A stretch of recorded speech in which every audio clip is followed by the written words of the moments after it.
Good morning, students. So last class you chromosome or structure and types பார்த்தீங்க special type of chromosomes polytene chromosomes and Lamprey chromosomes பார்த்தீங்க. So today we are going to see about flagella. Okay, flagella is very important for locomotions. Okay, so உங்களுக்கு இதுல வந்து ரெண்டு வகையான flagellum கொடுத்திருக்காங்க உங்களுக்கு prokaryotic flagellum and eukaryotic. So prokaryotic organisms eukaryotic organisms அதுல உள்ள flagellum எப்படி இருக்கும் அதை பத்தி உங்களுக்கு இந்த டாபிக்ல கொடுத்திருக்காங்க. So bacterial flagella are helical appendages helps in motility, okay, which is helpful for locomotions. They are much thinner than flagella or cilia of eukaryotic. So prokaryotic flagellum வந்து பார்த்தா எப்படி இருக்குன்னா ரொம்ப தின்னா இருக்கும். எதை காட்டிலும் eukaryotic organism காட்டிலும் ரொம்ப தின்னா இருக்கும்னு சொல்லிருக்காங்க. The filaments contain a protein called flagellin. So இதுல இருக்க filament என்ன சொல்றாங்க? It contains a protein called as what? Flagellin. The structure consists of basal body associated with cytoplasm membrane and cell wall with short hook and helical filaments. இங்க பாருங்க பிக்சர்ல பாருங்க. So உங்களுக்கு வந்து பாத்தீங்கன்னா இங்க basal body இது ஃபுல்லா basal body தான். So it is associated with what நான் சொல்லிருக்காங்க cytoplasmic membrane. This is a cytoplasmic membrane and a cell wall, okay, with a short hook and a filament, okay, helical filament. The bacteria rotates the helical flagellum. இந்த bacteria வந்து பாத்தீங்கன்னா இந்த flagella helical அந்த helical filament rotate பண்ணனும். எதன் மூலம் rotate ஆகும் இந்த filament பாத்தீனா with help of profile rings. இங்க நிறைய rings இருக்கு பாருங்க. present on the basal bodyல உங்களுக்கு profile rings இருக்கும். So இந்த profile rings தான் வந்து பாத்தீனா which are involved in rotatory motor. ஒரு மோட்டார் மாதிரி ஸ்பின் ஆகும் சொல்றாங்க. அப்ப இந்த filament வந்து பாத்தீனா உங்களுக்கு flagellum சொல்ற அந்த filament வந்து பாத்தீனா ஸ்பின் ஆகும். Okay? So bacteria rotates the helical flagella and profile rings present in the basal body which are involved in rotatory motor that spins the flagellum. So structure of flagellum in bacteria. Bacterial structure பார்க்கும் வந்து flagellum. So உங்களுக்கு ரெண்டு வகையா இங்க பிரிச்சு காட்டிருக்காங்க. உங்களுக்கு வந்து பார்த்தீனா gram positive bacteria எப்படி இருக்குன்னு சொல்லிருக்காங்க and gram negative bacteria. The gram positive bacteria contains only two basal rings. எத்தனை basal ringsனா ரெண்டு basal rings இருக்கும்.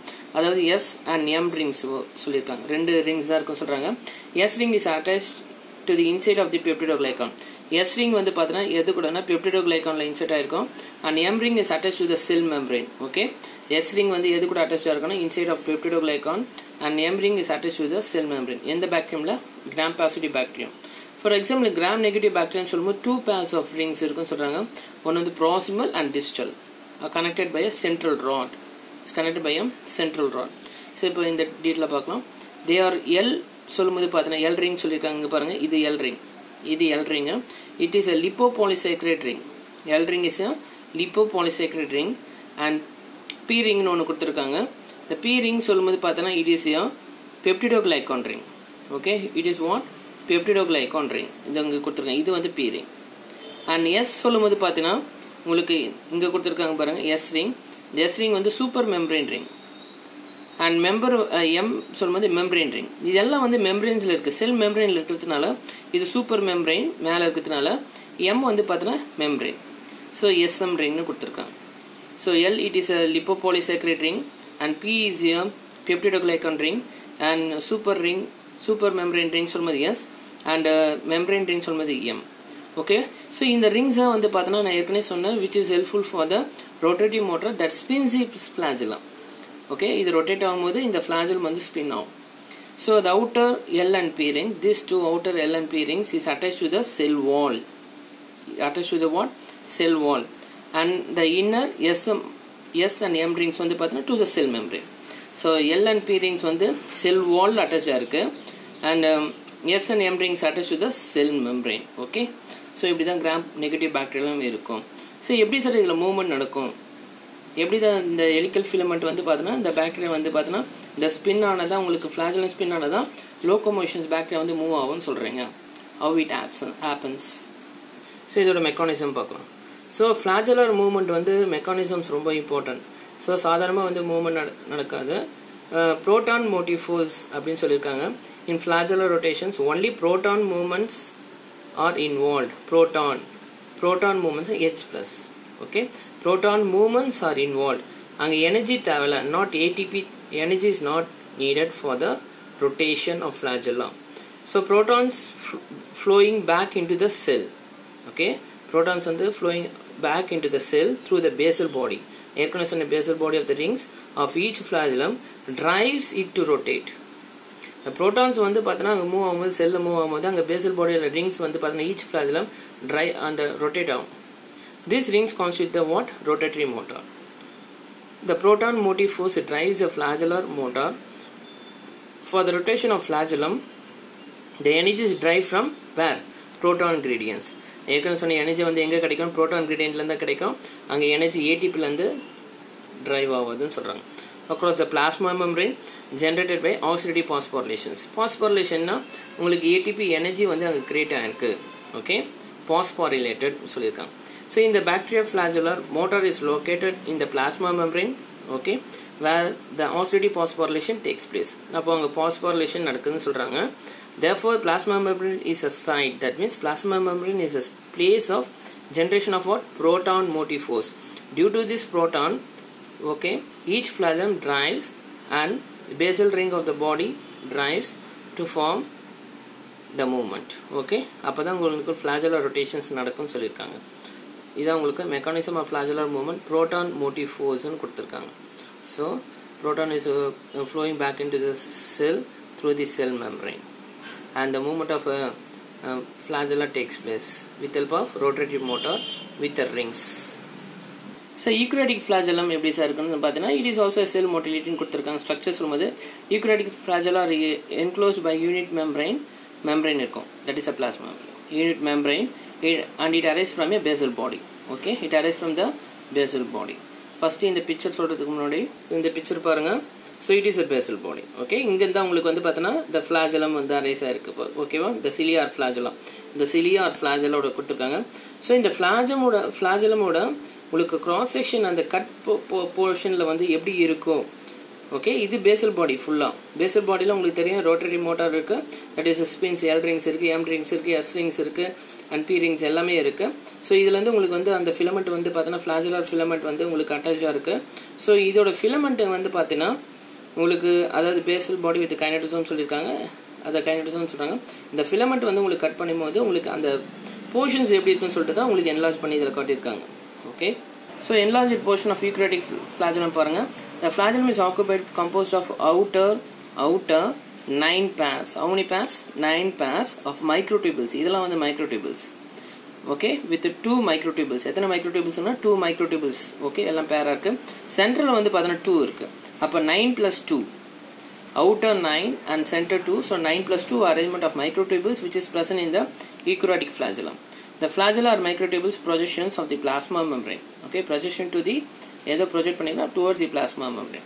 Flagellum is longer than the cilia. Flagellum வந்து ரொம்ப லாங்கரா இருக்கும். எதை கட்டினா cilia. So as long as 200 micron கொடுத்திருக்காங்க. அதுக்கடுத்து the structure of flagellum as an axonium made up of microtubules and a protein tubulin. Okay, and a protein tubulin. இங்க பாருங்க. So இதோட explanations பாருங்க. So இதோட மூவ்மெண்ட் எப்படி இருக்கும் பாருங்க. அவுட்டர் மைக்ரோடியூபுல் நான் சொல்லியிருக்கேன் 9 இருக்குன்னு சொல்லியிருக்கேன். Doublet is associated with axonal dynein. Associated with what? Axonal dynein. So இந்த doublets வந்து பார்த்தீங்கன்னா மைக்ரோடியூபுல் doublets is associated with what? Axonal dynein. Okay, இதான் dynein. Okay, associated with dynein which generates force for movement. The movement is ATP driven. இங்க வந்து பார்த்தீங்கன்னா உங்களுக்கு ATP energy தேவைன்னு சொல்றாங்க. The interaction between a tubulin and dynein is the mechanism for the contraction of cilia and flagella. So contraction and the cilia and flagella contraction நடக்கிறதுக்கு எது முக்கியம்? எதோட interaction முக்கியம்னா tubulin and dynein. Okay, ஏற்கனவே சொன்ன tubulin சொல்லிருக்க microtubules. இங்க பாருங்க உங்களுக்கு A tubule and B tubule இதான் tubulin, இது dynein. Okay, the rest சின்னதா இருக்கு பாருங்க, இது dynein. So இது ரெண்டு தான் interactions ரொம்ப important for the mechanism of force of movement. Okay, so dynein molecules uses energy and the dynein molecules என்ன யூஸ் பண்ணுது? எனர்ஜி யூஸ் பண்ணுது from ATP to shift the adjacent microtubules. So இங்க இருக்கிற dynein molecules தான் வந்து பாத்தீங்கன்னா உங்களுக்கு அந்த ATP எனர்ஜியை டிரைவ் பண்ணி ஷிஃப்ட் பண்ணுது ஒரு இடத்துல இருந்து எனர்ஜி வந்து. ஓகே, எனர்ஜியை வந்து டிரைவ் பண்ணுறது முக்கியமானது எது? டைனியன். இதுதான் வந்து பார்த்தீங்கன்னா டைனியன் வந்து பார்த்தீங்கன்னா உங்களுக்கு எனர்ஜியை வந்து ஷிஃப்ட் பண்ணி இன்னொரு மைக்ரோடியூபிள்ஸ் வந்து உங்களுக்கு சென்ட் பண்ணோம். அதேமாதிரி எனர்ஜி வந்து டுவோர்ட்ஸ் ஆல் த மைக்ரோடியூபிள்ஸ் வந்து உங்களுக்கு எனர்ஜி வந்து டிரைவ் பண்ணி உங்களுக்கு கொடுக்கும்னு சொல்லியிருக்காங்க with help of what mean dynein elements. So this movement bends the cilia or flagella. This movement what? Bends the cilium or flagellum. So next we are going to see about cilia. Okay flagellum வந்து ரொம்ப லாங்கராக இருக்கும்னு சொன்னேன். எதை காட்டிலாம் cilia. So cilia வந்து பார்த்தீங்கன்னா it is a short, ரொம்ப ஷார்ட்டாக இருக்கும்னு சொல்லியிருக்காங்க. உங்களுக்கு ஸ்ட்ரக்சர் ஆஃப் சீலியா இதுலேயும் இதே மாதிரி அமைப்பு தான் இருக்கும். எப்படி ஃப்ளாஜலம் இருக்கும் அதே ஒரு அமைப்பு தான் இருக்கும், ஆனால் ரொம்ப ஷார்ட்டாக இருக்கும்னு சொல்கிறாங்க. நியூமரஸாக இருக்கும். Microtubules bound projections of plasma membrane. அதை மைக்ரோடியூபிள்ஸ் எதை ப்ரொஜெக்ட் பண்ணிக்கணும் outer plasma membrane. Cilium is a membrane bound structure. Okay, அப்போ it is surrounded by membrane bound structure. இதுலேயும் வந்து பார்த்தோன்னா என்ன இருக்குன்னா பேசல் பாடி இருக்கும், ரூட்லெட்ஸ் இருக்கும், பேசல் பிளேட் இருக்கும், அண்ட் ஷாஃப்ட் இருக்கும்னு சொல்லியிருக்காங்க. ஓகே, ஸோ அதில் எப்படி வந்து பேசல் பாடியில் வந்து பார்த்தீங்கன்னா உங்களுக்கு எல் ரிங்ஸ் எம் ரிங்ஸ் அது மாதிரி இருக்கும்போது இதுலேயே வந்து ரூட்லெட்ஸு பேசல் பிளேட் அண்ட் ஷாஃப்ட் இருக்குன்னு சொல்லியிருக்காங்க. இந்த ஷாஃப்ட் ஆர் ஆக்சோனியம். ஓகே, இதான் கொடுத்துருக்காங்க பாருங்கள். மைக்ரோடியூபிள்ஸில் இதை ஷாஃப்ட், மைக்ரோடியூபிள்ஸ் ஆக்சோனியம் கொடுத்துருக்காங்க. Okay, so the shaft or axoneme consist of how many pairs? இதுலேயே 9 pairs இருக்கும் சீலியாலையும் of microtubule doublets arranged in a circle around the periphery. Periphery na towards the corner with 2 central tubules. Upper 9+2 arrangement of microtubules is present in cilia also. So microtubules are made up of what? These microtubules வந்து எதனால இருக்குன்னு சொல்லியிருக்கேன். It is made up of tubulin கொடுத்துருக்காங்க. The motor protein dynein. Okay, நான் ஏற்கனவே சொன்னேன் அந்த டைனின் தான் எனர்ஜி வந்து கிரியேட் பண்ண எனர்ஜி வந்து ஏடிபி எனர்ஜி மூலமாக அந்த எனர்ஜி ஒரு இடத்துலேருந்து இன்னொரு இடத்துக்கு இன்னொரு மோட்டார் டியூபிள்ஸுக்கு வந்து பார்த்தோன்னா உங்களுக்கு அந்த மைக்ரோடியூபிள்ஸ்க்கு வந்து ஜென்ரேட் பண்ணும். So the motor protein dynein connects the outer microtubule pair and links them to the central pair. So nexin links the peripheral doublets of microtubules. So what is nexin பாருங்க. So ரெண்டு இந்த doublets microtubules connect பண்ணுறது தான் nexin. Okay, ஒவ்வொரு doublets வந்து microtubules connect பண்ணுறதுனால nexin. So உங்களுக்கு வந்து ப்ரோக்ராட்டிக் ஃப்ளாஜலம் எப்படி இருக்குன்னு சொல்லிட்டேன், யூக்ராட்டிக் ஃப்ளாஜலம் எப்படி இருக்குன்னு சொல்லிட்டேன். ஸோ இதில் வந்து பார்த்தோன்னா ரெண்டு ஃப்ளாஜலம் யூக்ராட்டிக் ப்ரோக்ராட்டிக் ஃப்ளாஜலம் அதோட மெக்கானிசம்லாம் பார்த்தாச்சு. அதுக்கடுத்தது ஃப்ளாஜலம் சீலியா உள்ள டிஃப்ரென்ஸ் எப்படி இருக்குன்னு பார்த்துட்டோம். ஸோ இதில் வந்து பார்த்தீங்கன்னா ரொம்ப லாங்கராக இருக்கும்னு சொல்லியிருக்காங்க, அது வந்து ரொம்ப ஷார்ட்டாக இருக்கும், நியூமரஸாக இருக்கும். ஆனால் இதில் இருக்கிற அமைப்பு எப்படி இருக்கோ அதே மாதிரி ரெலவெண்ட்டாக தான் அதுலேயும் இருக்குது. ஸோ இதில் மைக்ரோடியூபிள்ஸை பற்றி சொல்லிட்டேன். 9+2 சென்டரில் வந்து 2 இருக்கும், அது 9+2 அரேஞ்ச்மெண்ட்டில் இருக்குன்னு சொல்லிட்டேன். ஸோ எங்களுக்கு வந்து பார்த்தோன்னா உங்களுக்கு டியூப்லின் இருக்குது, மைக்ரோடியூப்லின். இந்த டியூப்லின் வந்து பார்த்தோன்னா பக்கத்தில் வந்து பார்த்தோன்னா உங்களுக்கு டைனியன் இருக்குது. இந்த டைனியன் தான் ஏடிபி எனர்ஜி ட்ரை பண்ணி ஒவ்வொரு மைக்ரோடியூபிள்ஸும் கனெக்ட் பண்ணி உங்களுக்கு ரொட்டேட் பண்ணுறதுக்கு ரொம்ப இம்பார்ட்டண்டாக இருக்குன்னு சொல்லியிருக்காங்க. இந்த ரெண்டு மைக்ரோடியூபிள்ஸும் கனெக்ட் பண்ணக்கூடியது வந்து பார்த்தோன்னா நெக்ஸின் கொடுத்துருக்காங்க. Okay, so this is the important eukaryotic structure of flagellum which is helpful for motility. Okay, so flagellum importance உங்களுக்கு சொல்லியாச்சு. Thank you students.